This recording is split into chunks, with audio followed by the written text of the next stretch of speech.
నల్గొండ జిల్లాలో టీడీపీ అధినేత చంద్రబాబు మీడియాతో మాట్లాడుతున్నారు. ఇప్పుడు ఆ కార్యక్రమాన్ని ప్రత్యక్షంగా చూద్దాం.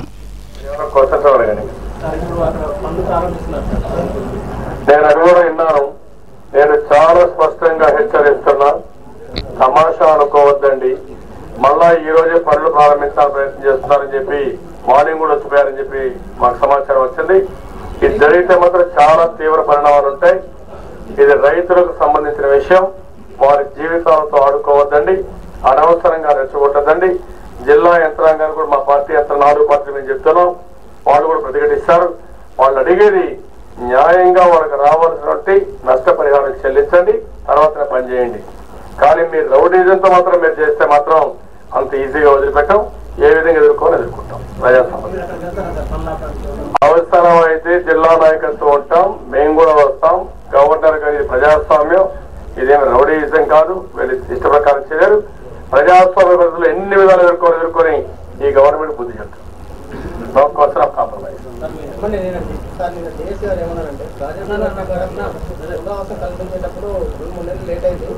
ఎవరైనా తీసుకోమన్నారు? నీ కాంట్రాక్టుల పైన ఉండే ఉత్సాహం రైతుల పైన ఉండదు. నువ్వు అంటావు నీ డబ్బుల కోసం కక్కుర్తిపడి ఇమ్మీడియట్ డబ్బుల కోసం, కమిషన్ల కోసం, ముడుపుల కోసం చేస్తున్నావు. అడ్వాన్స్ మొబిలైజేషన్ అడ్వాన్స్ తీసుకొని అక్కడి నుంచి రైతుల భూములు నాకు అంటే నీకు మాత్రం డబ్బులు కావాలి. రైతులు తరతరాలుగా వాళ్ళ తండ్రి వాళ్ళ తాత సంపాదించిన ఆస్తి, ఈ ఆస్తి పోతే రోడ్డు మీద వస్తాడు, ఆయనకు ఉపాధి కూడా లేదు. వాళ్ళ ఆస్తి కొట్టి హక్కు ఎవరిచ్చారు నీకు? మీరు ముఖ్యమంత్రి అయితే మాత్రం మీ ఇష్టానుసారం చేయాలా? ఎవరిచ్చారు? చట్ట ఏ చట్టం చెప్పండి నీకు? చెప్పాలి నా ముఖ్యమంత్రిని? సిగ్గు లేకపోతే చట్ట ప్రకారం ఎవరి ప్రాపర్టీ అలా తీసుకోవాలంటే నోటీస్ ఇవ్వాలి, టైం ఇవ్వాలి, ఎంత కాంపన్సేషన్ ఇవ్వాలి, కాంపన్సేషన్ పే చేసిన తర్వాత ఆ ల్యాండ్కి ఎంటర్ కావాలి. లేకపోతే మీరు కూడా ఎంటర్ కావడానికి దర్ ఇస్ ఎ ప్రొసీజర్. ఒకవేళ రైతులకు కానీ నెగోషియేషన్ ఉంది, చట్టపరంగా వాళ్ళందరూ కూర్చోబెట్టి నెగోషియేషన్ ల్యాండ్ అక్విజిషన్ ప్రొసీజర్ ఉంది. ఇన్ని రోజులు నోటీస్ ఇవ్వాలి, తీసుకోవాలి, ఈడీ పబ్లికేషన్ ఇవ్వాలి, ప్రొసీజర్ ఉంది. ఆయన ఇష్ట ప్రకారం ఏం మొనార్క్ కాదు, నియంత కాదు. ఇక్కడ నియంత ఆటలు సాగు. ముఖ్యమంత్రి తమాషా అనుకుంటున్నారా? ఒక నియంత కంటే దారుణంగా ప్రవర్తిస్తున్నారు. ఒకప్పుడు మీరు చూస్తే రూలర్స్ ఉన్నారు, నిజాం కంటే వాళ్ళు కూడా పద్ధతి ఉండేది, అది కూడా లేకుండా పోయింది. వాళ్ళు కూడా ప్రైవేట్ ఆస్తులు ఎవరు ఎంటర్ కాదు, ప్రపంచంలో ఎక్కడ జరగదు. ఇప్పుడు కూడా రూలర్స్ ఉన్నారు దుబాయ్ ఆ ప్రాంతంలో, గల్ఫ్ లో, వాళ్ళు కూడా మనకి ఎంటర్ కాదు. వాళ్ళకు కూడా ఒక చట్టం, ఒక డిపార్ట్మెంట్ ఉంది. డిపార్ట్మెంట్ లేదు, చట్టం లేదు, అదే మరి లీగల్ లేదు, ఇష్ట ప్రకారం పార్టీ లేదు, గవర్నమెంట్ లేదు. ఏదంటే ఇది తప్పేది. శంకుస్థాపన చేసి 1.5 సంవత్సరం అయింది. 1.5 సంవత్సరం నుంచి ఏం చేస్తున్నారు? గుడ్డు గుర్రానికి బళ్ళు దొంగతూ కూర్చున్నారా? లేకపోతే చర్చించి పరిష్కారం చేయలేకపోయింది ఈ ప్రభుత్వం, ఈ ఎమ్మెల్యే? అలాగే చెల్లించడానికి 2-3 నెలలు ఆలస్యం పడుతుందని చెప్పన్నారు. ఒప్పందం చేసుకోవడానికి మీకు ఎంత నష్టపరిహారం ఇస్తాం, ఇది మా ప్రభుత్వం ఇది ఒప్పందం చేసుకుంటుందని చెప్పేసి ఒప్పందం చేసుకోవడానికి ఏమి ఇబ్బంది ఉంటుంది? చెల్లింపు ఆలస్యం అయితే ఒప్పందం లేదు, ఏమీ లేదు, చెల్లింపు లేదు, వెళ్ళి నోటీస్ లేదు, బలవంతంగా ఈరోజు చేస్తున్నారు.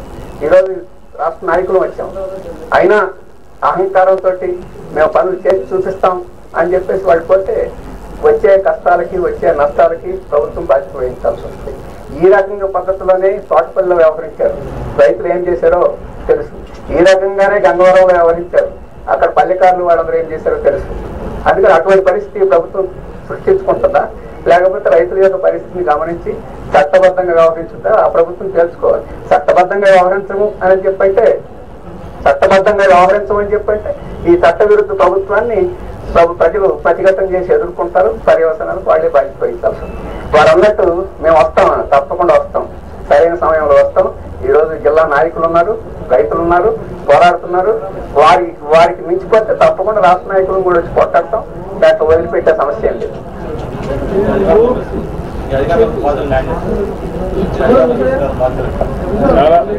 చాలా స్పష్టంగా చెప్పారు, బాధితులకు న్యాయం చేస్తాం. ఏమీ లేదు, అన్ని ప్రాజెక్టులు కూడా న్యాయం చేస్తాం. వస్తూనే లేదు. ఎందుకంటే ఒక పద్ధతి ఉండాలి, ప్రొసీజర్ లేకుండా కాంట్రాక్టర్లకు ఇచ్చిన డబ్బుల్లో అంటే అరుచితంగా మామూలుగా వచ్చే డబ్బులు కాదు, ఎక్సెస్ ఇచ్చిన డబ్బుల్లో 5% 2% అయితే రైతులందరికీ కాంపన్సేషన్ ఇవ్వాలి. ఓన్లీ 5%. ప్రధాని నేను చెప్తున్నాను, చాలా అహంకారంగా ప్రవర్తిస్తున్నాడు ఈ ఎమ్మెల్యే, ఈ ముఖ్యమంత్రి. ఆయన ఒక నియంత, ఈయన ఒక చిన్న నియంత వారిగా తయారైపోయారు. వీళ్ళ దగ్గర డబ్బులు వచ్చాయి కాబట్టి అహంభావం వచ్చింది. నేను చాలా స్పష్టంగా హెచ్చరిస్తున్నాను, మీరు కానీ మీ ఇష్ట ప్రకారం చేస్తే 4 పార్టీలు ప్రతిఘటిస్తాం, రైతులకు న్యాయం చేపిస్తాం. ఒకవేళ వీళ్ళ లెవెల్లో కాబట్టి మేము వస్తాం. దీన్ని లాజికల్ ఎండ్కి తీసుకుపోయే వరకు వదిలిపెట్టాం. దీంట్లో ఏమైనా మీరు రెచ్చగొట్టాలంటే దానికి పూర్తి బాధ్యత మీది. ముఖ్యమంత్రిని హెచ్చరిస్తున్నా, మీ ఎమ్మెల్యేని కంట్రోల్ చేసుకోండి. ఈ అహంభావం పనికిరాదు. ఇది ప్రజాస్వామ్యం, అది గుర్తుపెట్టుకోవాలి. ఇంకా 3 నెలలు బాగోతున్నాయి, అది కూడా గుర్తుపెట్టుకోండి. మీరు ఈ 3 నెలలకి ఉలికి పడుతున్నారు, జాగ్రత్తగా ఉండాలి. రైతుల భూములు ఆక్రమించకుండా రెసిస్ట్ చేస్తే పీడీ యాక్ట్ ఉపయోగిస్తానని చెప్పి ఎమ్మెల్యే గారు చెప్పడమే ఆయన అహంకారానికి, అధికార దుర్వినియోగానికి ఇదొక నిదర్శనం. పీడీ యాక్ట్ పెట్టాల్సింది ఎమ్మెల్యే గారు. ఆ మాట ముఖ్యమంత్రిని చెప్పమానండి, దానికి మేము సమాధానం చెప్తాం. రైతుల భూములు లాక్కొని నష్టపరిహారం ఇవ్వకుండా వాళ్ళను పీడీ యాక్ట్ కింద పెట్టేటువంటి హక్కు ఈ ప్రభుత్వానికి కానీ ఏ ప్రభుత్వానికి లేదు. పీడీ యాక్ట్ ఏమైనా పెట్టాల్సి వస్తే ఈ రైతుల మీద దౌర్జన్యం చేయడానికి వచ్చిన వాళ్ళ మీద పీడీ యాక్ట్ పెట్టాలి, కానీ రైతుల మీద పీడీ యాక్ట్ ఎట్లా పెట్టాలి?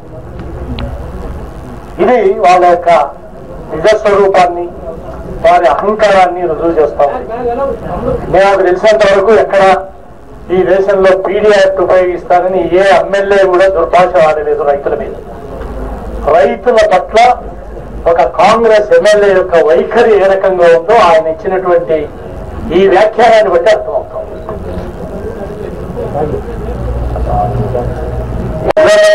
పీడీ యాక్ట్ పెడితే ప్రజల యాక్ట్ పెడతారు, ప్రజలే వదిలిపెట్టారు. వాళ్ళ దగ్గర కూడా యాక్ట్ ఉన్నారు, ప్రజల దగ్గర మంచి వార్తలు పెడతారు, ఎవరిని వదిలిపెట్టారు.